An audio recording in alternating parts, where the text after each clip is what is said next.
Top news: Caitlin Clark and Angel Reese show striking similarities in two ex-NCAA champions push to break free from mental struggles. ABL folded, but the WNBA, anchored by the NBA's television reach, promised longevity the former never managed to achieve. Into that new world came Val Whiting, drafted 17th by the Detroit Shock in 1999. There were big promises she could count on, but instead, she soon found herself slipping into depression and in and out of the lineup. What showed on paper as injuries or personal reasons was, in truth, a quiet storm she didn't know how to navigate. She withdrew into silence, carrying the weight of performance anxiety, low confidence, and mistakes alone. Then, years later, in the quiet of the COVID-19 pandemic, Val Whiting opened TikTok and shared a simple video on mental health. That small act cracked open years of silence, revealing not just her own story, but the power to reach others. Today, Whiting stands as a certified mental performance coach, life skills instructor, and serves on the National Advisory Board for the Positive Coaching Alliance.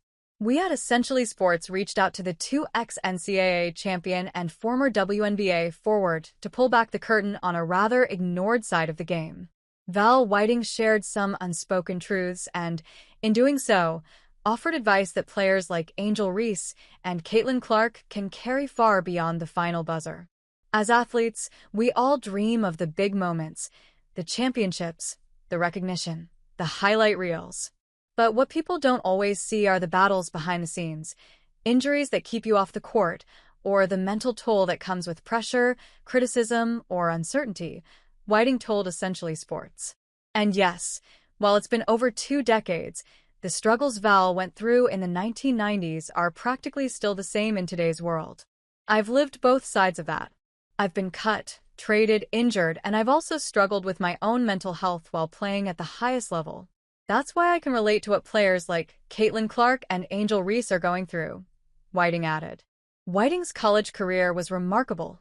Pac-12's all-time leading scorer and rebounder, 2x All-American, 2x Pac, 12 Player of the Year, National Player of the Year finalist, and an ESPY nominee. Her dominance carried into the ABL, where she led the San Jose Lasers in rebounds and ranked second in scoring and rebounding with the Seattle Reign. But things shifted when she entered the W. Val Whiting first faced depression during her debut WNBA season with the Detroit Shock in 1999, and she ended up stepping away for the following year. After marriage and motherhood, she joined the Minnesota Lynx next, playing 26 games in 2001, starting 15, and 6 in 2002 before leaving the league. So, Whiting knows the pressure that comes along with expectations and success. For Caitlin, the frustration of being limited to just 13 games this season has to be tough.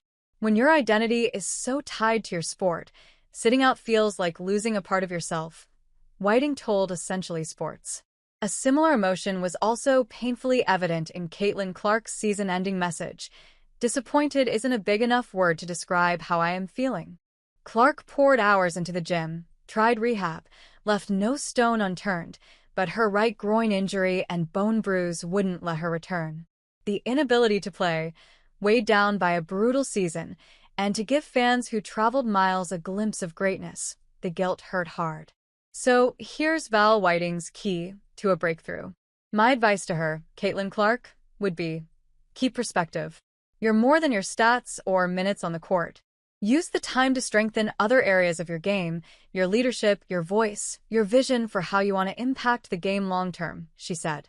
But the former Iowa Hawkeyes star isn't the only one facing setbacks. Even Angel Reese is navigating rough waters. Reese has handled cyberbullying with charm before, but this time the challenge is different. Her own words have left a deeper mark.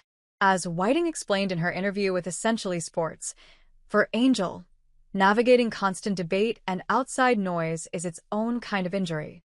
Words cut deep, and public scrutiny can weigh just as heavily as a physical setback. For Chi-Town Barbie, it's her competitiveness and drive to help the Windy City team succeed that capped off her sophomore season, but not in a good way. She openly admitted she never intended to hurt her teammates and offered an apology, explaining that her words had been misconstrued. But did it matter? Not really. The damage was already done. Reese's comments, labeled detrimental to the team, earned her a half-game suspension and a lot of buzz that's still spreading like wildfire. Some criticized Reese, others supported her, but few saw the mental toll it took. But Val understands, and that's why she's there to have her back. After all, Bayou Barbie is